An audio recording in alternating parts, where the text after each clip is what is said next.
একটা গরু, একটা খাসি, একটা উট, 7জন মালিক, 7জনের টাকা ওর মধ্যে থাকবে, 7জন সেই গোস্ত ভাগ করে নিয়ে যাবে।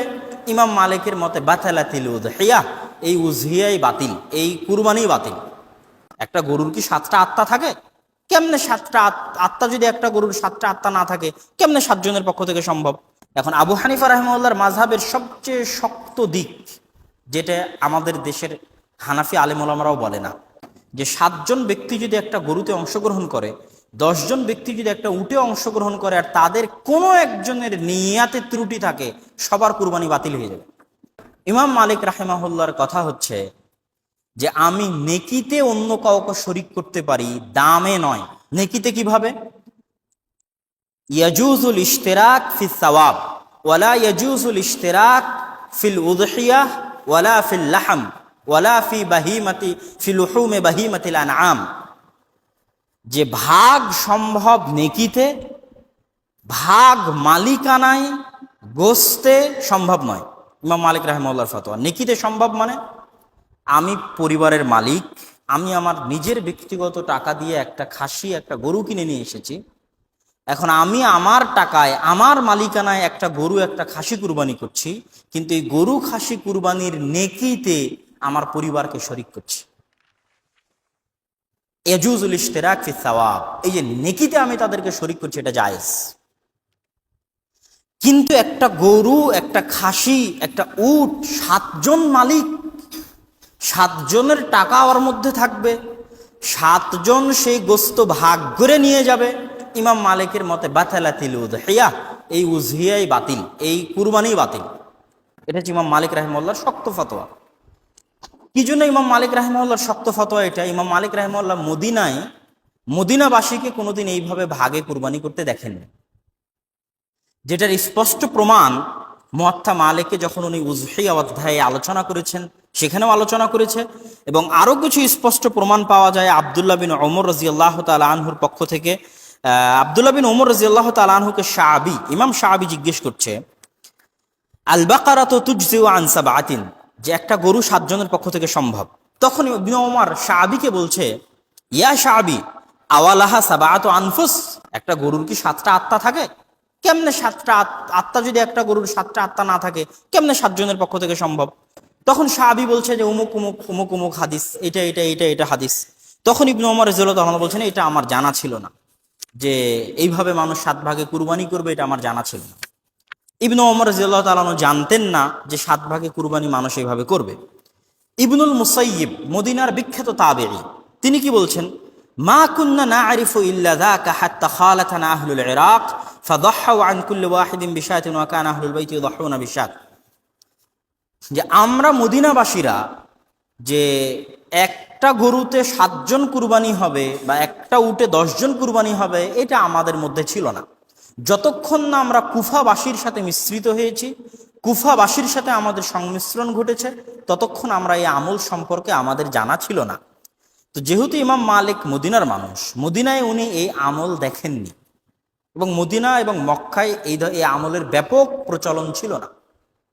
যেটা আবু আইয়ুব আল আনসারী রাদিয়াল্লাহু তাআলা আনহুর হাদিসেও স্পষ্ট হয়, যে আবু আইয়ুব আল আনসারী রাদিয়াল্লাহু তাআলা আনহুর হাদিসে তাকে জিজ্ঞেস করা হচ্ছে যে কাইফা কানাতিল উযহিয়া ফি আহদি রাসূলিল্লাহ সাল্লাল্লাহু আলাইহি ওয়াসাল্লাম, আল্লাহ রাসূলের যুগে কুরবানি কেমন ছিল?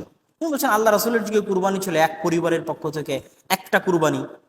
বর্তমানে আমরা যেটা দেখছি, এটা তো আমাদের রাসূল সাল্লাল্লাহু আলাইহি সাল্লামের যুগে ছিল না। পরবর্তীতে যখন মানুষ কুরবানি নিয়ে প্রতিযোগিতা করা শুরু করলো, তখন মানুষের মধ্যে এটা চলে আসলো। তো ইমাম মালিক রাহিমাহুল্লাহর মাযহাবের খোলাসা হচ্ছে, নেকিতে শরিক সম্ভব, মালিক এবং গোস্তে শরিক সম্ভব নয়, উযহিয়া বাতিল হয়ে যাবে।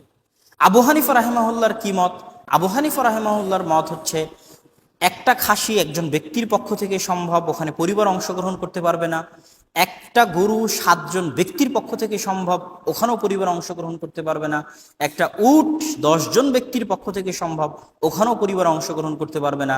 লা তাহতামিলুত তাজজিয়া, উজজিয়াকে কুরবানিকে ভাগ করা সম্ভব নয়, তবে যতটুকুর অনুমতি রাসূল সাল্লাল্লাহু আলাইহি সাল্লামের পক্ষ থেকে পাওয়া যায়। এখন আবু হানিফা রাহিমাহুল্লাহর মাযহাবের সবচেয়ে শক্ত দিক, যেটা আমাদের দেশের হানাফি আলেম ওলামারাও বলে না, অথচ সব হানাফি ফিকহের বইয়ে এই বিষয়ে একমত, সবাই একমত। যে কোনো হানাফি আলেমকে জিজ্ঞেস করলে আপনি এটার অ্যান্সার পাবেন। সেটা কি? ইমাম জুফার, ইমাম মোহাম্মদ, ইমাম আবু ইউসুফ, ইমাম আবু হানিফা সবাই একমত যে 7 জন ব্যক্তি যদি একটা গরুতে অংশগ্রহণ করে, 10 জন ব্যক্তি যদি একটা উটে অংশগ্রহণ করে, আর তাদের কোনো একজনের নিয়াতে ত্রুটি থাকে, সবার কুরবানি বাতিল হয়ে যাবে। এটা আবু হানিফা রাহিমাহুল্লাহর মাসাব। শাফিঈ রাহিমাহুল্লাহ সবচেয়ে উদার কুরবানির মাসালায়। ইমাম শাফিঈ রাহিমাহুল্লাহ যে সবচেয়ে উদার, তোমরা ওই কুরবানি উটেও ভাগ দাও, গরুতেও ভাগ দাও, পরিবারও অংশগ্রহণ করো, তারপরে খাসিতেও পরিবার অংশগ্রহণ করো, নিয়াত এক হোক নিয়াত আলাদা হোক, কোনো সমস্যা নাই। শাফিঈ রাহিমাহুল্লাহ হচ্ছে কুরবানির মাসালায় সবচেয়ে উদার, যেটার আমল আমরা বর্তমান সমাজে দেখতে পাচ্ছি। তো আবু হানিফা রাহিমাহুল্লাহর মত হচ্ছে, যেটা আপনাদের সবার মনে রাখতে হবে, এবং যারা হানাফি মাযহাবের ভাই বোন তাদেরকেও মনে রাখতে হবে, যে যদি তারা সত্যি হানাফি মাযহাবের অনুসারী হয়, তাহলে এই কথা তাদের মনে রাখা জরুরি, যে আমরা যদি 7 জন একটা গরুতে অংশগ্রহণ করি, 10 জন একটা উটে অংশগ্রহণ করি, কোনো একজনের নিয়াতে যদি ত্রুটি থাকে, বাতালাতিল উযহিয়াহ, পরিপূর্ণ কুরবানি বাতিল বলে গণ্য হবে। সম্মানিত উপস্থিতি, এবার আসি যে কুরবানির মাসালায় এখানে আপনাদের সামনে সংক্ষিপ্তভাবে যে কয়েকটা জিনিস স্পষ্ট করতে চাইলাম, তার মধ্যে 1 নাম্বার স্পষ্ট করতে চাইলাম যে কুরবানির মাসালায় যে 7 জন 7 পরিবার, কেউ কেউ বলছে যে এটা আজকের যুগের নতুন মন্তব্য, যে 7 জনে চলবে 7 পরিবারে চলবে না, এটা আগের যুগে ছিল না, এই মানুষ নতুন আবিষ্কার করেছে। আগের যুগ থেকে এই বিতর্ক চলে এসেছে, যেটা আমি আবু হানিফা রাহিমাহুল্লাহর মাযহাব আপনাদের সামনে পেশ করলাম। এমনকি সৌদি যে ফতোয়া বোর্ড আছে, এই সৌদি ফতোয়া বোর্ডেরও একবারের ফতোয়া এরকম ছিল যে 7 ব্যক্তির পক্ষ থেকে ভাগ সম্ভব, কিন্তু 7 পরিবারের পক্ষ থেকে ভাগ সম্ভব নয়। মোহাম্মদ বিন ইব্রাহিম তিনি যখন প্রধান গ্র্যান্ড মুফতি ছিলেন, তখন তিনি এই ফতোয়াটা তার পক্ষ থেকে প্রদান করা হয়েছিল। এই ফতোয়াটা অনেকেই শেয়ার করতে চায় না বা অনেকেই বলতে চায় না। তো এই ফতোয়াটা আপনাদের জেনে রাখা দরকার, যে সৌদি আরবের ফতোয়া বোর্ডের পক্ষ থেকেও এরকম ফতোয়া ছিল যে 7 ব্যক্তির পক্ষ থেকে ভাগ সম্ভব, কিন্তু 7 পরিবারের পক্ষ থেকে ভাগ সম্ভব নয়।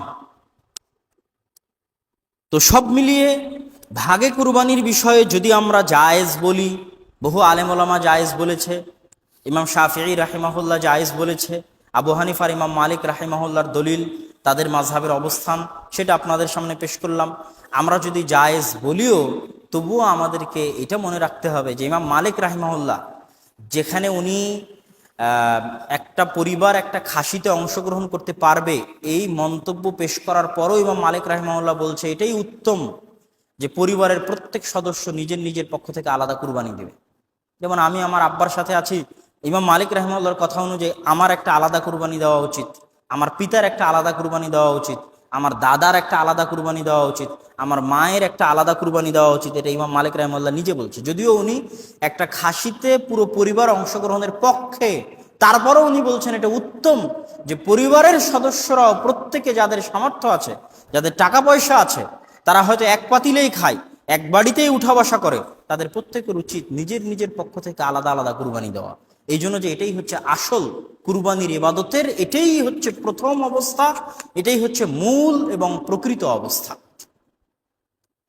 তো যদি আমরা 7 ভাগে কুরবানি দিও, সেক্ষেত্রেও আমাদের এটা মাথায় রাখতে হবে যে আমরা যেন সর্বোচ্চ পর্যায়ের চেষ্টা করি যে শুধু পুরো পরিবারের পক্ষ থেকে একটা নয়, বরং পরিবারের সদস্যরাও যদি সামর্থ্য থাকে, তাহলে সবাই আলাদা আলাদা কুরবানি দিবে। এইটা পূর্ণ একটা কুরবানি দিয়ে আমরা আল্লাহ সুবহানাহু ওয়া তাআলার নৈকট্য, আল্লাহ সুবহানাহু ওয়া তাআলার ইবাদাহ হিসেবে আমরা এই ইবাদতটি পালন করছি। আর এটাও আমাদের মাথায় রাখতে হবে যে সাহাবীদের যুগে, রাসূল সাল্লাল্লাহু আলাইহি ওয়াসাল্লামের যুগে এইভাবে 7 ভাগে কুরবানি দেওয়ার প্রচলন তাদের যুগে ছিল না।